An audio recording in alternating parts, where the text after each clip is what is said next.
সর্বপ্রথমেই আমরা লীলা আস্বাদন করব গৌর চন্ডিকা, যাকে বলি আমরা নবদ্বীপ লীলা। আগে আমরা জানবো যে গৌরাঙ্গ মহাপ্রভু ইনি কে। যিনি হলেন বৃন্দাবনে ভগবান শ্রীকৃষ্ণ, তিনি হলেন নবদ্বীপ ও মাঝে আমার গৌরাঙ্গ মহাপ্রভু। যিনি নবদ্বীপে গৌরাঙ্গ মহাপ্রভু, তিনি হলেন পুরীধামে আমার জয় জগন্নাথ দেব। এর মধ্যে কোনো সন্দেহ নাই, এর মধ্যে কোনো ভেদাভেদ নাই। বৃন্দাবনে ভগবান শ্রীকৃষ্ণ ছিলেন রাজার ছেলে। শুধু ভগবান রাজার ছেলে নয় মা, ভগবান হলেন জগৎ বিশ্ব ব্রহ্মাণ্ডের মালিক। আমার মালিক, আপনাদের মালিক, জগতের সবার মালিক হলো একজন, তিনি হলো আমার ভগবান শ্রীকৃষ্ণ। সেহেন ভগবান শ্রীকৃষ্ণ মাধুর্যময় বৃন্দাবনটি ত্যাগ করে দিলেন। শুধু ভগবান মাধুর্যময় বৃন্দাবনটি ত্যাগ করলেন না, ভগবান নিজের সুখটা পর্যন্ত ত্যাগ করে দিয়েছিল। কেন ভগবান নিজের সুখটা ত্যাগ করে দিয়েছিল? বৃন্দাবনে থেকে ভগবান শ্রীকৃষ্ণ নিজের মনে নিজে বিচার করেছিল। বাবা, কি বিচার করলেন ভগবান?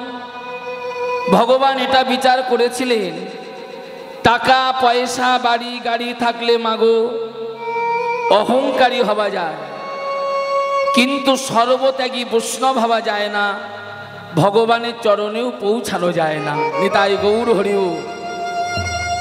একটু বাড়াতে হবে, ডিগ্রি বাড়ালে অহংকারের মঞ্চ ওঠা যায়, কিন্তু সর্বত্যাগী বৈষ্ণব হওয়া যায় না, ভগবানের চরণে পৌঁছানো যায় না। ভগবানের চরণে পৌঁছাতে গেলে আমার জন্য যে রাস্তা, আপনাদের জন্য সেই রাস্তা, পৃথিবীতে সবার জন্য একটাই রাস্তা। সেই রাস্তাটা হলো সর্ব অহংকার ত্যাগ করে দাও, মাথাটা নিচের দিকে নামিয়ে দাও, গুরু বৈষ্ণবের চরণ ধুলি নিতাই গৌর হরি বল বলে মেখে নাও। যত সময় গুরু বৈষ্ণবের চরণে তুমি মাথা নামাতে পারছো না, ততদিনও তোমার গৌর গোবিন্দের কৃপা হচ্ছে না। একটু বাড়াতে হবে ভাই। যতদিন তুমি মাথাটা নামাতে পারছো না, ততদিনও তোমার গৌর গোবিন্দের কৃপা হচ্ছে না। এটাই জায়গা রাখো। মাথাটা যে নামিয়ে দিয়েছিল ভগবান, তার চরণে সারা জনমের মতো দাস হয়ে গিয়েছিল। খুব ভালো করে শুনবেন, মাথাটা কে নামিয়ে দিয়েছিল? আপনারা সবাই জানেন, কুরুক্ষেত্রের মাঠে দুই দলে যুদ্ধ হয়েছিল, কুরু আর পাণ্ডব। ভগবান ছিল পাণ্ডব পক্ষে, ভগবান কুরু পক্ষে ছিল না। এই জায়গাটা অর্জুন ভগবান শ্রীকৃষ্ণের কাছে গিয়ে করজোড়ে প্রশ্ন করেছিল, দয়াময় কৃষ্ণ, তুমি তো বলো আমি ভগবান পৃথিবীতে সবার কাছে আছি, সবার কাছে থাকি, কিন্তু কুরুক্ষেত্রের মাঠে দুই দলে যুদ্ধ হলো, কুরু আর পাণ্ডব, তুমি একা কেন পাণ্ডব পক্ষে ছিলে, কেন তুমি কুরু পক্ষে ছিলে না? প্রশ্ন করলেন অর্জুন, ভগবান শ্রীকৃষ্ণ উত্তর দিচ্ছে। ভগবান শ্রীকৃষ্ণ হেসে বললেন, অর্জুন, প্রশ্ন যখন তুমি আমাকে করলে, উত্তরটা আমি তোমায় দিয়ে দেব। ভগবান উত্তর দিলেন। ভগবান উত্তর দিলেন কি বাবা? ভগবান বললেন, আমাকে যে চায় আমি তাকে চাই, আমাকে যে না চায় তাকে সারা জনম শুধু নিতাই গৌর হরি বল বলে না চায়। কথাগুলো ভালো করে বুঝতে হবে। আমাকে যে চায় আমি তাকে চাই, আমাকে যে না চায় তাকে সারা জনমটাই শুধু না চায়। বলল কি, যে যথামাং প্রবদন্তে তাং ততৈব ভজন মোহন। যে আমাকে যেমন রূপে ভজনা করে, আমি কৃষ্ণ ভগবান সেই ভক্তের কাছে তেমনি ভাবে চলে যায়। যদি কেউ আমাকে বন্ধুরূপে ভালোবেসে থাকে, আমি ভগবান সারা জনমের তার বন্ধু হয়ে যায়। যদি কেউ আমাকে প্রতিরূপে ভালোবেসে থাকে, সারা জনমের মতো সেই ভক্তিমতী মায়ের কাছে প্রতিরূপে বাধা পড়ে যায়। যে আমাকে যেমন ভাবে ভজনা করে, আমি ভগবান সেই ভক্তের কাছে সারা জনমের মতো বাধা পড়ে যায়। কিন্তু তুমি আমার কাছে প্রশ্ন করলে, কুরুক্ষেত্রে মাঠে দুই দলে যুদ্ধ হয়েছিল, কেন আমি একা পাণ্ডব পক্ষে ছিলাম, কেন কুরু পক্ষে ছিলাম? এটা তো প্রশ্ন। ভগবান উত্তর দিচ্ছে অর্জুনকে, শোনো অর্জুন, কেন আমি পাণ্ডব পক্ষে ছিলাম। খুব ভালো করে শুনবেন মায়েরা, আগামীকাল সকালবেলা থেকে কুরুক্ষেত্রের মাঠে যুদ্ধ হবে। যুদ্ধ আরম্ভ হবার আগের দিন সন্ধ্যাবেলায় যুধিষ্ঠির মহারাজ চলে গিয়েছিল জেঠিমার বাড়িতে। জেঠিমার নাম হলো গান্ধারী। সবে মাত্র গান্ধারী তুলসী তলায় সন্ধ্যা প্রদীপ দিয়ে সবে মাত্র গান্ধারী ঘরের মধ্যে গিয়ে দাঁড়িয়েছে। যখনই গান্ধারী ঘরের মধ্যে গিয়ে দাঁড়ালো, এমন সময় যুধিষ্ঠির মহারাজ জেঠিমার বাড়িতে গিয়ে ভক্তি মহারানীর সন্নিকটে দাঁড়িয়ে প্রজ্বলিত প্রদীপের সম্মুখে দাঁড়িয়ে যুধিষ্ঠির মহারাজ জেঠিমা জেঠিমা বলে ডাক দিয়েছিল। যেই না জেঠিমা জেঠিমা বলে ডাক দিল, যেই না জেঠিমা জেঠিমা বলে ডাক দিল, ঘরের মধ্যে দাঁড়িয়ে গান্ধারী হাতটা বাড়িয়ে দিয়ে বলেছিল, কে কে বাবা? সন্ধ্যাবেলায় আমার বাড়িতে এসে বাইরে দাঁড়িয়ে জেঠিমা জেঠিমা বলে ডাকলি? হারে বাবা, কে এসেছি? যুধিষ্ঠির মহারাজ ভক্তি মহারানীর সন্নিকটে দাঁড়িয়ে প্রজ্বলিত প্রদীপের সম্মুখে দাঁড়িয়ে যুধিষ্ঠির মহারাজ করজোড়ে বলেছিলেন, জেঠিমা আমি যুধিষ্ঠির, জেঠিমা আমি যুধিষ্ঠির। যেই না বলল আমি যুধিষ্ঠির জেঠিমা, ঘরের ভিতরে দাঁড়িয়ে গান্ধারী হাতটা বাড়িয়ে দিয়ে বলেছিল, যুধিষ্ঠির তোরা তো আমার শত্রু দল, তোরা তো আমার পরম শত্রু। আগামীকাল সকাল হতে না হতে এই মাঠে যুদ্ধ আরম্ভ হবে। আগের দিন সন্ধ্যাবেলায় আমি শত্রুর মুখটা দেখতে চাই না, তুই আমার বাড়ি থেকে চলে যা। নিতাই গৌর হরিব, যা, তুই আমার বাড়ি থেকে চলে যা, তোর মুখটা আমি দেখতে চাই না, তুই আমার পরম শত্রু। যুধিষ্ঠির মহারাজ ভক্তি মহারানীর সন্নিকটে দাঁড়িয়ে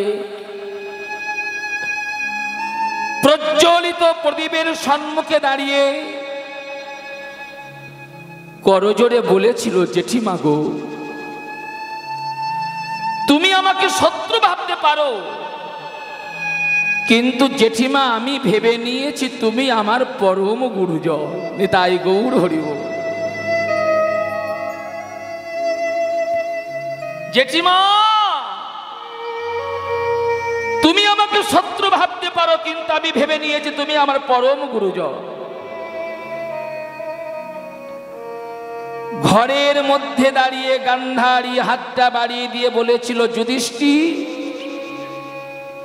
আমার বাড়িতে তুই কেন এসেছিস? বলবো জেঠিমা, সন্ধ্যাবেলায় আমি যে তোমার বাড়িতে কেন এসেছি, তোমার কাছে কি চাইতে এসেছি বলবো। যুধিষ্ঠির তুই আমার কাছে কি রাজৈশ্বর্য চাইতে এসেছিস? জেঠিমা তোমার কাছে রাজৈশ্বর্য চাইলে তুমি আমায় দিতে পারো, কিন্তু জেঠিমা তুমি কি আমাকে গোবিন্দ চরণে পৌঁছে দিতে পারবে?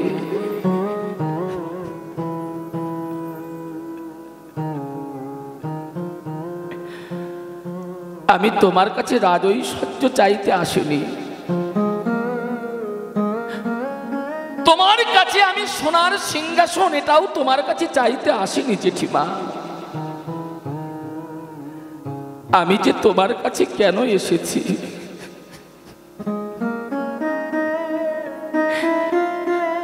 তোমার কাছে যে আমি কেন এসেছি বলবো জেঠিমা। তুমি যে ঘরটার মধ্যে দাঁড়িয়ে আছো, ঘরটার নাম হলো মায়ার ঘর।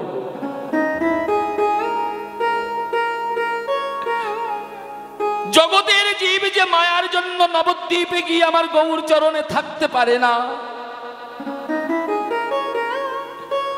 জগতের জীব যে মায়ার জন্য মধুর বৃন্দাবন রাধারানীর চরণে গিয়ে থাকতে পারে না। জগতের জীব তো সারা জনমটাই শুধু আমার আমার করে গেল। যেদিকে দুটো নয়ন চলে যায় তো সেই দিকটাই তো ভাবি আমার। কিন্তু কোনোদিন কেউ কি ভেবে দেখেছেন সবই তো আমার, কিন্তু আমি কার? নিতাই গৌর হরি বল। জেঠিমা, তোমার কাছে সোনার সিংহাসন চাইতে আসেনি জেঠিমা গো।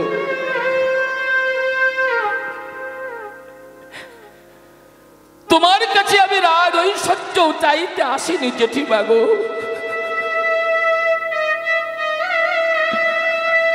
শুধু তুমি একটিবার মায়ার ঘর পরিত্যাগী করে দিয়ে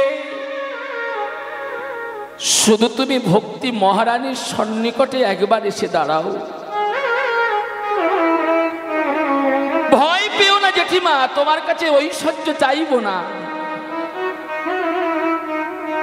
যুধিষ্ঠির কথা মতো গান্ধারী ভক্তি মহারানীর সন্নিকটে এসে দাঁড়িয়েছে।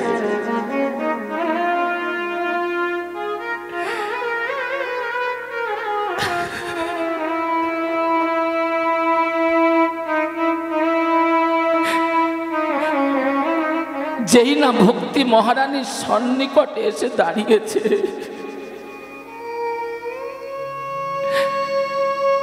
যুধিষ্ঠির কোনো কথা বলল না, কোনো শব্দ করলো না, কোনো প্রশ্ন করলো না।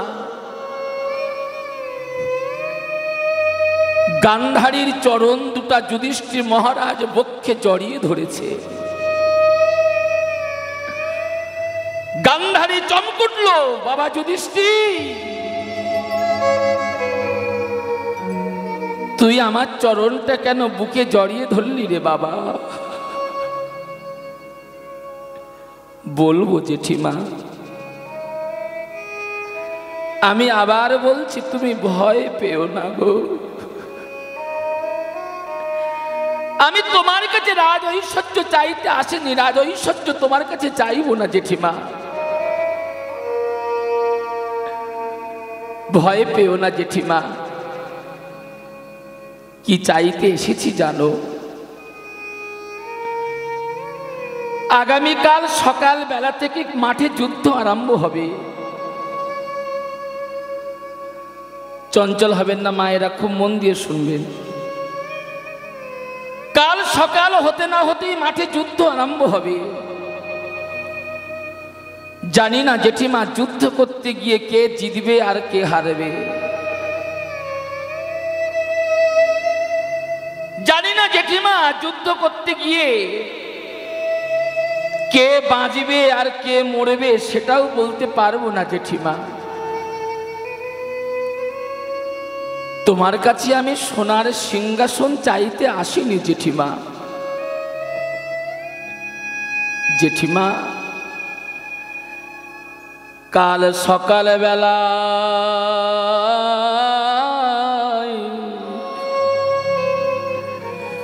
যুদ্ধ করিতে গিয়ে আমার মৃত্যু হতে পারে, মৃত্যু হতে পারে। তুমি আমাকে শত্রু ভাবিতে পারো,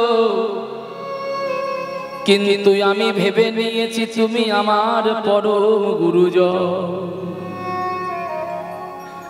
তোমার কাছে কি চাইতে এসেছি জানো?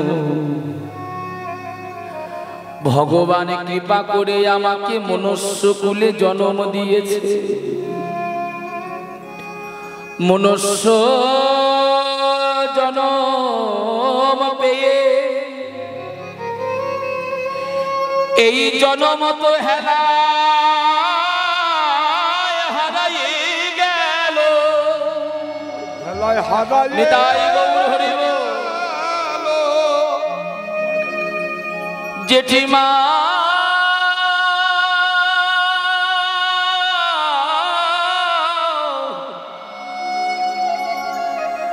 আমি তোমার কাছে চাইতে এসেছি, তুমি আমার পরম গুরুজন। কাল সকাল বেলায় মাঠে যুদ্ধ করতে গিয়ে আমার মৃত্যু হতে পারে। যদি আমার মৃত্যু হয়ে যায়, ভগবান কৃপা করে যদি পরের জন্মে আবার আমাকে মনুষ্য কুলে জন্ম দেয়, তবে জন্ম যেন আমার ধনীর ঘরে দেয় না। জন্ম যদি দেয় তবে দেয় যেন কাঙালের ঘরে। জন্ম যদি দেয় তবে দেয় যেন ভিখারির ঘরে। তুমি শুধু একটিবার আমার মাথায় হাত দিয়ে আশীর্বাদ করো, যদি আবার আমার মনুষ্য কুলে জন্ম হয়, তবে যেন কৃষ্ণ ভক্তের ঘরে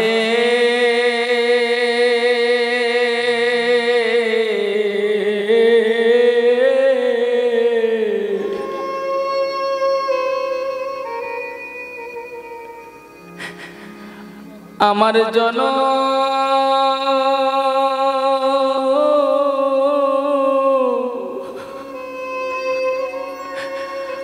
আমার জনম হয় গো।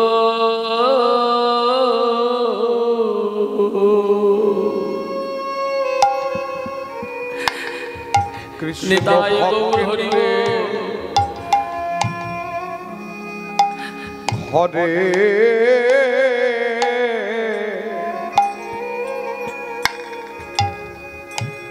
আমার জন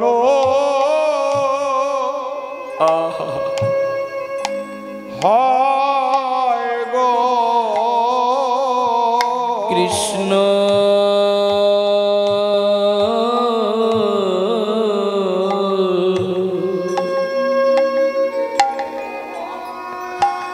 কৃষ্ণ ভক্তের ঘরে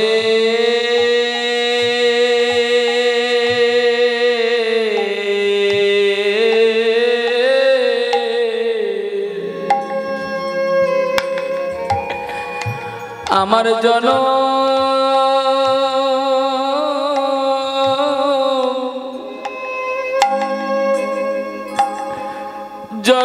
হয় গো।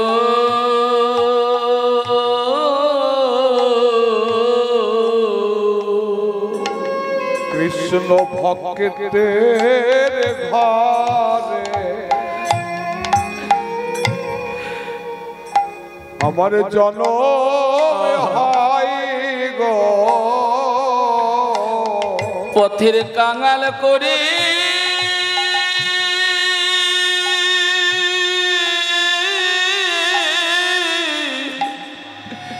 নিতাই গৌর হরি বল।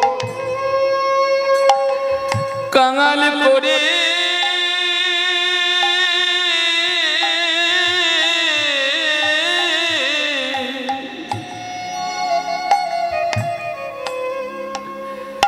কাঙাল করে রেখে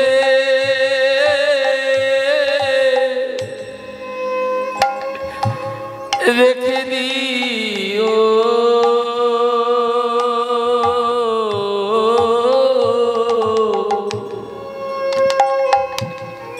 কৃষ্ণ।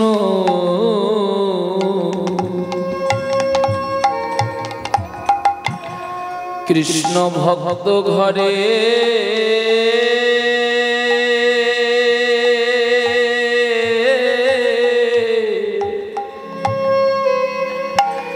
আমার জনম হয় গো। পথের কাঙাল করে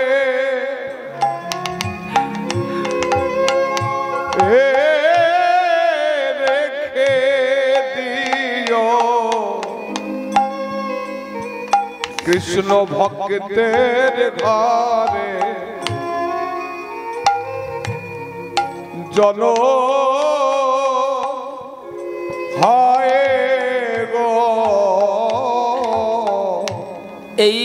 যেন গোবিন্দ সেবা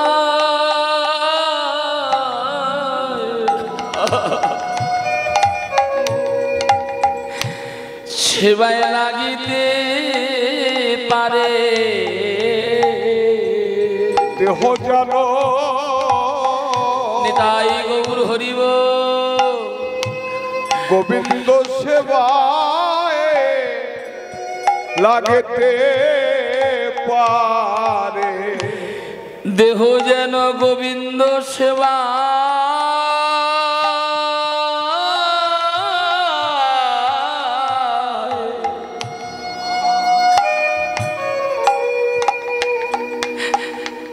সেবায় লাগিতে পারে দেহ গোবিন্দ সেবায় লাগতে পারে যেদিন দেহটা গোবিন্দ সেবায় লাগবে বাবা সেদিন থেকে ভাববেন, তার আগে ভাববেন না। যদি কোটি কোটি টাকার মালিক হন সেদিন কি ভাববেন না, বিষয় সম্পত্তির মালিক হলে সেদিন ভাববেন না। যেদিন দেহটা গোবিন্দ সেবায় লাগবে সেদিন মানব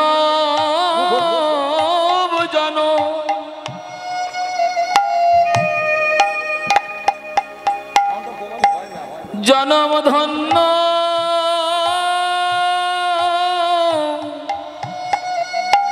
ধন্য হবে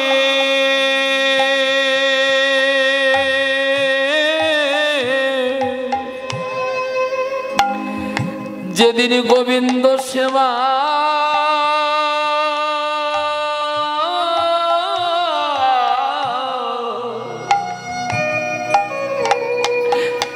সেবায় দেহ লাগিতে পারবে সেদিন মানবে জন নিতাই গৌর হরিব মানবে জনবে ধন্য হবে গোবিন্দ সেবায় লাগতে পারে সেদিন আমার মানব জন ধন্য হবে তুমি এই আশীর্বাদ আমায় করো মানবে জন নিতাই গৌর হরিব ধন্য হবে এই আশীর্বাদ আমায় করো বলি মানব জন ধন্য হবে এই আশীর্বাদ আমায় করো মানবে জন ধন্য হবে এই আশীর্বাদ আমায় করো সেদিন মানব জন ধন্য হবে একেবার বদন ভরে হরি বলো সেদিন মানবে জনম ধন্য হবে একেবার বদন ভরে হরি বলো মানবে জনম ধন্য হবে এই বলি এই আশীর্বাদ